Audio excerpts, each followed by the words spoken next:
Om Shanti. Hello दोस्तों, मैं BK ज्ञानमृत भाई आप सभी का स्वागत करता हूं आज के इस क्वेश्चन कहीं से और आंसर मधुबन से इसकी न्यू एपिसोड में। आप सभी का बहुत बहुत स्वागत है। और आज हम क्वेश्चन करेंगे मधुबन से हमारे भानु प्रकाश भाई, जो कि पिछले 30 वर्षों से ज्ञान में चल रहे हैं और पिछले 30 वर्षों ज्ञान में चल रहे हैं और 28 साल से समर्पित रूप से मधुबन में सेवाएं दे रहे हैं। फिलहाल वो रोटी डिपार्टमेंट में अपने सेवाएं देख रहे हैं। तो आज एक कुमार भाई का क्वेश्चन है, वो पूछना चाहते हैं कि 100 सेवा का, जो हम 100 सेवा करते हैं, उसका इस ब्राह्मण जीवन में क्या महत्व है। बाबा ने हम सबको बहुत अच्छा मंत्र दिया हुआ है, जो हम सभी जानते हैं कि इतने बड़े विश्व का परिवर्तन करना है। तो उसके लिए बाबा ने कहा है कि दूसरों को परिवर्तन करने में हमें ज़्यादा ध्यान नहीं रखना है, हमें खुद को पहले परिवर्तन किया है। तो इसलिए बाबा ने कहा है कि 100 परिवर्तन से विश्व परिवर्तन। तो हमें खुद के ऊपर ध्यान रखना है, क्योंकि कहते हैं ना, आप किसी को कितना भी ज्ञान सुनाते हो, उसका इफेक्ट तभी पड़ता है जब वो बातें आपकी जीवन में धारण होती है। तो हम सभी निमित्त है अनेक आत्माओं को परिवर्तन करने में, प्रकृति को परिवर्तन करने में, या कहेंगे कि पूरे दुनिया को परिवर्तन करने में। तो दुनिया को परिवर्तन करना है, प्रकृति को परिवर्तन करना है, तो सबसे बड़ी अच्छी बात ये ध्यान रखना है कि हमें स्वयं का पहले परिवर्तन करना है, स्वयं का पहला राजा बनना है। तो जब पहले स्वयं परिवर्तन हो जाते हैं तो बाबा कहते हैं कि उसके अनुभव की शक्ति आपके जीवन में आ जाती है। और फिर जब आप अनुभव की अथॉरिटी के साथ फिर जब आप बोलते हो, दूसरों को ज्ञान सुनाते हैं, तो उसका इफेक्ट बहुत ज्यादा पड़ता है। इसलिए बाबा कहते हैं ना, 100 परिवर्तन से विश्व परिवर्तन। दूसरा, 100 सेवा में हम सभी अगर ध्यान रखें तो 100 सेवा करना माना क्या करना।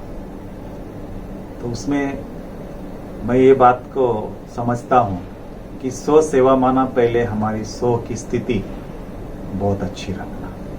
अगर स्थिति अच्छी नहीं है और हम अगर कितनी भी सेवा करें या कितनी भी साधन सुविधा इकट्ठा करें, उसका कोई मतलब नहीं। तो 100 सेवा में सबसे पहले हमें इम्पोर्टेंट देना है कि हमें अपने खुद की स्थिति बहुत अच्छी रखनी। स्थिति छोड़ के और किसी चीज के पीछे नहीं भागना है। पहला इम्पोर्टेंट हमें अपनी स्थिति को देना है। तो इसीलिए जैसे पहले भी बात हुई कि हमें अपने ज्ञान योग के ऊपर, अपने धारणाओं के ऊपर विशेष अटेंशन देना है। तो बाबा ने हमेशा कहा है, 100 माना मैं आत्मा, और आत्मा की स्थिति अच्छी है तो हमारी कमाई हो गई। नहीं तो बाकी कितना भी कुछ कर रहे हैं, जैसे दुनिया वालों को हम सुनाते हैं तो 24 घंटा है आपके पास, तो 23 घंटा और कामों के लिए दो, 1 घंटा अपने लिए दो, है ना। अपनी सेवा माना खुद की स्थिति बनाना।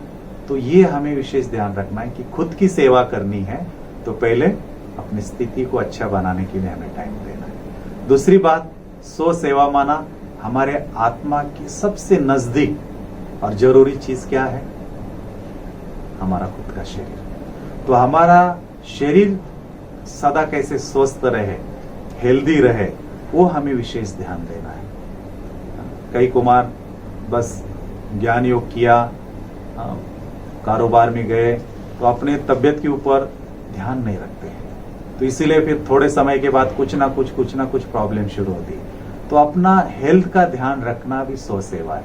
इसके लिए आप वॉकिंग कर सकते हैं, प्राणायाम कर सकते हैं, जॉगिंग कर सकते हैं, और भोजन का अपना बहुत अच्छा ध्यान रख सकते हैं। तो अपना खान पान का ध्यान रखना, एक्सरसाइज का ध्यान रखना, और उसके द्वारा हमारे हेल्थ को अच्छा रखना, वो भी हमारी 100 सेवा है। तीसरी बात, कुमार लाइफ में हम चलते हैं तो कुमारों की बहुत बड़ी दिन होती है, लेकिन मुझे याद है कि हमारे प्रकाश मानी दादी हमेशा कुमारों को कहती थी कि कुमारों, आप जो भी कमाते हो उसके 4 हिस्से करो। 1 अपने खुद के लिए यूज करो, दूसरा अपने परिवार की संभाल के लिए लगाओ, तीसरा आपके लौकिक में आने वाले समय में आयवेल के लिए अपने पास रखो, और चौथा हिस्सा बाबा के कार्य में लगाओ। चाहे आप सेंटर पे लगाओ चाहे मधुबन के लिए लगाओ। तो ये धन का भी बैलेंस रखना वो भी बहुत बड़ी सो सेवा है। तो कई बार हम सभी बहुत उमंग में आके उत्साह में आके अपना सब कुछ जो है ना सेवा में लगा देते हैं या किसी के मदद के लिए लगा देते हैं, और जब हमको जरूरत पड़ती है या कुछ बातें ऊपर नीचे हो जाती तब हम महसूस करते हैं अरे हम तो सब कुछ दे दिए, हम तो खाली हो गए। वो पश्चाताप भी हमको नहीं आना है। इसलिए दादी की वो बात बहुत हमें ध्यान रखना है कि हमारे धन को भी हमें 4 हिस्सों में बांट के बैलेंस में चलना है। वो बात का भी अगर हम ध्यान रखेंगे तो हम कभी भी परेशानी में नहीं आएंगे, तो वो भी हमारी सो सेवा हो जाएगी।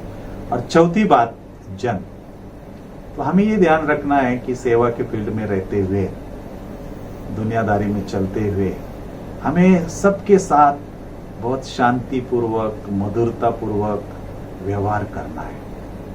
कई बार बाबा भी कहते हैं ना कि स्थिति बिगाड़ के या संबंध बिगाड़ के अगर कोई हम सेवा करते तो सेवा नहीं है। तो हमें ये ध्यान रखना है कि हमें चाहे लौकिक हो चाहे अलौकिक लोग हो, उनके साथ अपने रिलेशन बहुत अच्छी रखनी है।